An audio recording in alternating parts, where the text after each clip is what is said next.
খুলনা জেলার দিঘলিয়া উপজেলায় আন্তর্জাতিক মিডওয়াইফ দিবস পালিত হয়েছে। প্রতিনিধি কাজী আতিকে জানান, উপজেলায় স্বাস্থ্য কমপ্লেক্সের আয়োজনে 5 মে মঙ্গলবার দুপুর 1টার পর দিঘলিয়া উপজেলা স্বাস্থ্য কমপ্লেক্স চত্বরে নিরাপদ মাতৃসেবায় বিশ্বব্যাপী আরও 10 লক্ষ মিডওয়াইফ প্রয়োজন এই প্রতিপাদ্য নিয়ে কেক কাটা, বর্ণাঢ্য র্যালি ও আলোচনা সভা অনুষ্ঠিত হয়। এ সময় হাসপাতালটির UH and FPO doctor Mahbubul Alam সরকারের উদ্দেশ্যে বলেন, সকলকে ন্যায়নিষ্ঠার সাথে ও কর্তব্যপরায়ণ হতে হবে। এখানে সেবা নিতে আসা প্রত্যেক মাকে খুব যত্ন সহকারে সেবা দিতে হবে।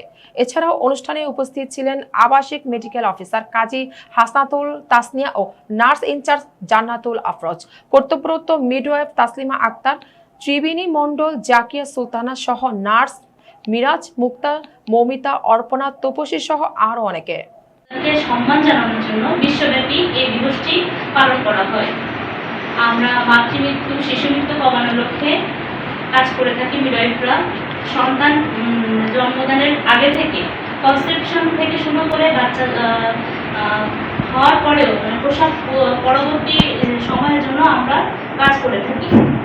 আমরা এই গ্রাম অঞ্চলে এসে কাজ করতেছি, 24 ঘন্টা সার্ভিস দিচ্ছি, যাতে আমরা একটা সুস্থ শিশু এবং মায়ের যে নিরাপদ প্রসবজনিত ব্যবস্থা সেটা নিশ্চিত করতে পারি।